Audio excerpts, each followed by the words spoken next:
ان کی کتنے دن گزر گئے، اور ماں ہر آنے جانے والوں سے پکڑ کر پوچھتی کیا میرے زید کو دیکھا، کیا میرے زید کو دیکھا۔ مسافروں کو کسی کو خبر بھی نہیں کہاں لے کے گئے، کیا ہوا۔ غم میں تو انہوں نے اشعار یہ تک لکھے تھے کہ اے نکلنے والے سورج، اے نکلنے والے چاند، ہمیں یہ تو بتا کہ ہمارا زید زندہ ہے بھی یا اس کو زمین نگل گئی، یا اس کے ساتھ کیا ہوا، اس کی کوئی خبر تو آ جائے۔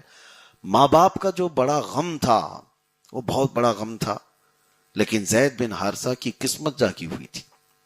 اوقاس کے قبیلے میں، اوقاس کے بازار میں زید بن حارثہ کو بیچ تو دیا گیا، خریدنے والا کون تھا؟ خریدنے والے حکیم بن حزام، مکہ مکرمہ کے ایک بڑے گھرانے کے شخص تھے۔ انہوں نے خریدا اور خرید کر کے لا کر تحفے میں پیش کیا کس کو؟ حضرت خدیجۃ الکبریٰ رضی اللہ تعالیٰ عنہا۔ حضرت خدیجہ کو اس وقت ایک غلام کی ضرورت تھی، اور حضرت خدیجہ مکہ مکرمہ کی بڑی رئیس خاتون تھی۔ یہ اس وقت کی بھی بات ہے جب رسول اللہ صلی اللہ تعالی علیہ وسلم سے وہ نکاح میں تھی، ابھی اعلان نبوت نہیں ہوا تھا۔ تو حضرت خدیجہ کو ان کے بھتیجے حکیم بن حزام کو نے حضرت خدیجہ کے بھتیجے بازار سے خریدا اور لا کر، ایک غلام کی ضرورت تھی تو حضرت خدیجہ کو دے دیا، تحفے میں دیا۔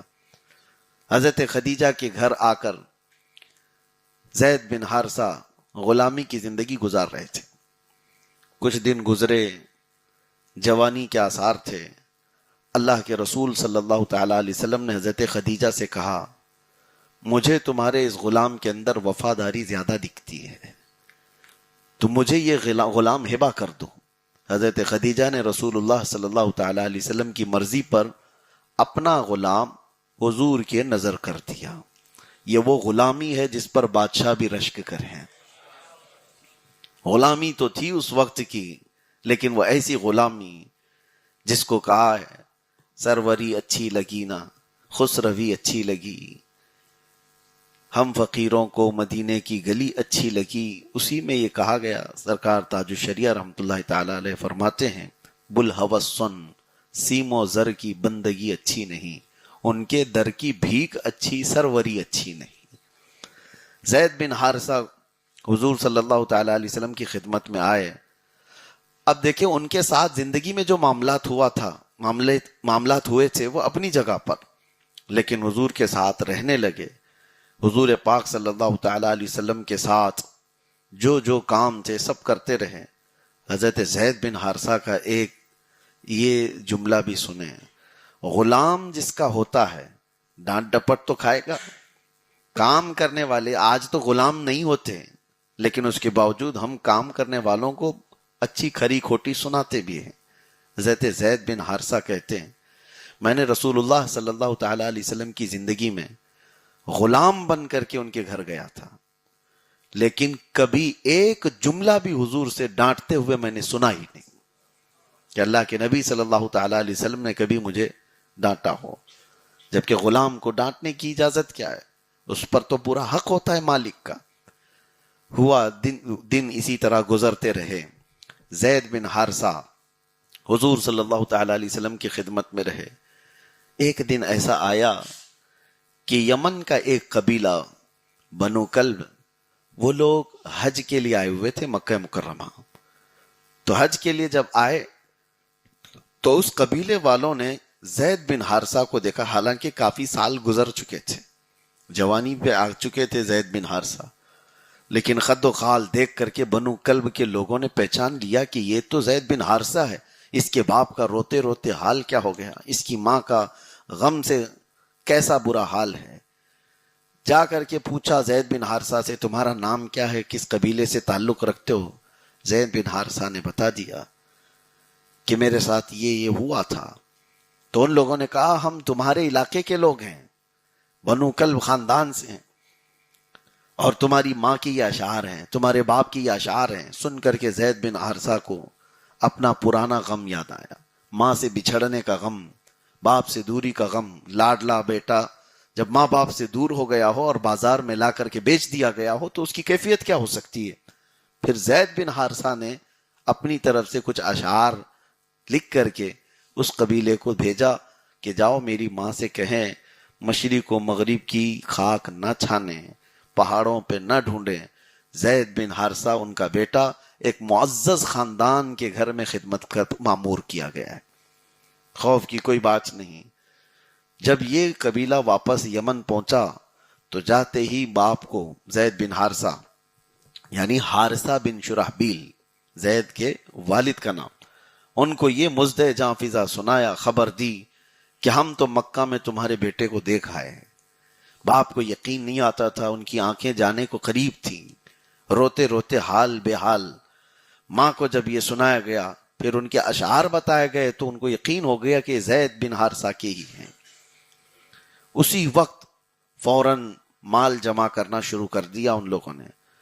زید کے والد حارثہ بن شرحبیل اور ان کے چاچا کعب دونوں نے بڑا مال جمع کیا اور کہا کہ مکہ جائیں گے اور مال دے کر، فدیہ دے کر اپنے بیٹے کو آزاد کرا لائیں گے۔ یمن سے وہ لوگ کافی مال و دولت لے کر کے نکلے اور مکہ پہنچے۔ مکہ پہنچنے کے بعد انہوں نے سب پتہ معلوم کیا تھا کہ کس کے گھر میں زید خدمت پر ہیں، کس کے غلام بنائے گئے ہیں۔ تو انہوں سارے مکہ والوں نے، دوسرے لوگوں نے خبر دی کہ وہ محمد رسول اللہ صلی اللہ علیہ وسلم ان کے غلام ہیں۔ تو حضور صلی اللہ تعالی علیہ وسلم مکہ میں موجود تھے۔ یہ خاندان یعنی زید کے والد اور ان کے چاچا اور کچھ لوگ آئے، سیدھے حضور صلی اللہ تعالی علیہ وسلم سے ملاقات کیا اور رونا دھونا شروع کر دیا۔ کہا انت کریم ابن کریم ابن کریم، ہم نے سنا ہے کہ آپ کریم کے بیٹے، کریم کے پوتے ہیں، آپ کا خاندان شرافت سے بھرا ہوا ہے، ہم درد کے مارے ہوئے لوگ ہیں، ہمارا سب لٹ گیا ہے، کافی سال گزر چکے، ہمارا بیٹا ڈاکوؤں کے ہاتھ ہو گیا تھا اور ہم اپنے بیٹے کو لینے آئے ہیں، آپ مال بتائیں، رقم بتائیں، جتنی آپ لینا چاہیں ہم فدیے میں دیں گے اور ہم آزاد کریں گے۔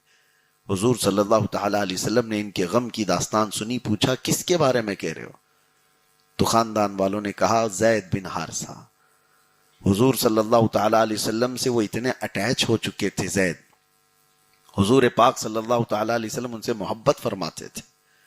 تو زید بن حارثہ کے بارے میں جیسے ہی پوچھا کہ ہمارا بیٹا ہے، اس کو بازار میں لا کر ڈاکوؤں نے بیچ دیا تھا۔